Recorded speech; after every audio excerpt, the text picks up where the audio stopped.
Shalom, selamat malam Bapak Ibu, Saudara-saudara saya kasih dalam Tuhan. Senang kembali kalau hari ini saya bisa menyapa kembali Bapak Ibu, Saudara-saudara saya kasih dalam Tuhan. Bapak Ibu, Saudara-saudara saya dalam Tuhan, di samping saya ada mainan baru. Ini ada seekor anak anjing. Anak anjing ini merupakan mainan baru anak-anak kami. Anak-anak suka dengan anjing ini, anak anjing ini, tapi saat ini sedang tidur dia. Nah Bapak Ibu Saudara-saudara saya kasih dalam Tuhan, ketika saya melihat seekor anak anjing atau seekor anjing, diingatkan kembali bahwa ada satu filosofi yang dunia ajarkan, bahwa hewan yang paling setia katanya adalah anjing. Anjing adalah hewan yang paling setia dengan tuannya. Nah Bapak Ibu Saudara-saudari yang saya kasih dalam Tuhan, bahkan kalau saya ingat di negara Jepang ada sebuah patung anjing dari seekor anjing Hachiko, di mana anjing itu mati di dalam kedinginan ketika sedang menunggu dalam kesetiaan, menunggu tuannya, tetapi akhirnya tuannya tidak datang. Nah saudara, kalau anjing aja bisa setia dengan tuannya, bagaimana dengan kita Bapak Ibu? Kalau kita manusia diberikan hikmat, budi, kita diberikan pikiran, kita diberikan perasaan. Kadang-kadang saya pribadi sering melihat bahwa orang dalam menjalin sebuah hubungan, kesetiaan itu bukan semakin hari semakin setia, tapi semakin hari justru kesetiaan itu makin luntur. Memang Bapak Ibu tidak ada alat untuk mengukur indikator kesetiaan. Kalau mungkin di dalam kesehatan, kita bisa ngecek dengan sebuah alat bagaimana asam urat kita, bagaimana dengan kadar kolesterol kita dan sebagainya, ada alatnya. Tapi bagaimana dengan kesetiaan? Kesetiaan hanya bisa diukur dengan hati dan waktu dalam perjalanan hidup ini. Apakah kita bisa setia di dalam rumah tangga dengan janji pernikahan kita sampai kematian memisahkan?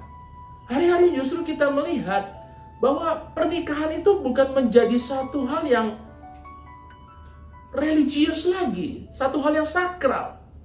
Mereka bisa berpisah dengan cepat, mereka bisa berkata dengan mudah untuk bercerai dan sebagainya. Padahal kalau kita lihat, ketika kita melihat kembali janji pernikahan bahwa perpisahan itu hanya kematian. Tetapi karena menghadapi zaman ini, menghadapi masalah, menghadapi tekanan hidup, tidak sedikit orang yang setia dengan pasangannya. Nah kalau kita sudah bisa setia dengan pasangan kita, kita juga bisa setia dengan Tuhan. Bagaimana kita bisa setia dengan Tuhan kalau kita dengan yang kelihatannya tidak bisa setia? 2 Timotius pasal yang kedua ayat yang ke-13. 2 Timotius pasal 2 ayat 13 katakan begini, jika kita tidak setia, dia tetap setia karena dia tidak dapat menyangkal dirinya. Bapak Ibu Saudara-saudari saya dalam Tuhan, mari kita merenungkan betapa setianya Tuhan dalam hidup kita. Kalau kita sampai hari ini boleh ada semua karena bukti kesetiaan Tuhan, bagaimana balasan kita dengan Tuhan? Apakah kita bisa setia sampai pada akhirnya? Dan kita bisa tetap berkata sekali, Yesus tetap Yesus, walau dalam tekanan, dalam badai, dalam apapun juga, Yesus sudah membuktikan di kayu salib. Oleh sebab itu, Bapak, Ibu, Saudara-saudara kasih dalam Tuhan, yang ketiga, kita juga belajar setia dari perkara yang kecil. Saudara jangan pernah mau bermimpi dengan perkara yang besar dulu. Hadapi dulu perkara yang kecil, maka Tuhan akan menambahkan perkara yang besar. Setia dulu dengan apa yang sudah Tuhan percayakan. Meskipun itu sifatnya kecil, meskipun jumlahnya sedikit, tapi percayalah ketika kita setia, kita fokus mengerjakannya, maka percayalah sometimes, satu saat nanti, Tuhan akan memberikan kita perkara besar di luar apa yang menjadi pikiran kita.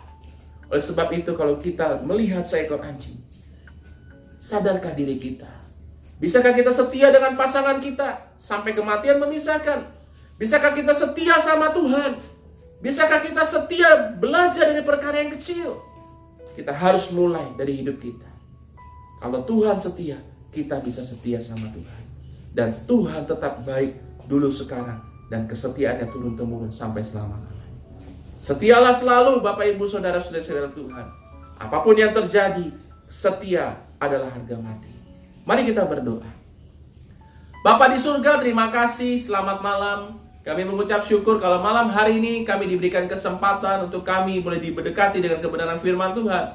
Sebelum kami beristirahat, kami datang dengan ucapan syukur buat setiap penyertaan Tuhan dari pagi hingga malam hari kami beraktivitas. Dan terima kasih buat setiap kesetiaan Tuhan, berkat Tuhan, kesehatan, kekuatan yang Tuhan sudah berikan dalam kehidupan kami. Dan kami menyadari kalau kami ada sampai malam hari ini semua adalah karena berkat Tuhan. Biarlah kiranya Tuhan ajar kami menjadi pribadi yang setia, baik kepada Tuhan, baik juga pada sesama, pada pasangan hidup kami. Bahkan kami belajar setia dengan apa yang kami kerjakan. Maka kami percaya kesetiaan kami akan memperoleh hasil yang baik. Dan buah itu boleh kami nikmati dalam hidup kami. Berkati kami sepanjang kami istirahat dan besok kami bangun dengan tubuh yang sehat. Kekuatan daripada Tuhan. Nama Tuhan dipermuliakan. Terima kasih Tuhan. Di dalam nama Tuhan Yesus Kristus kami berdoa, kami mengucap syukur. Haleluya. Amin. Kalau anjing aja bisa setia dengan tuannya, saya dan saudara bisa lebih setia lagi kepada Tuhan, kepada pasangan hidup kita. Dan yang ketiga, setia dari perkara kecil. Nama Tuhan dipermuliakan. Shalom. Tuhan memberkati kita semua.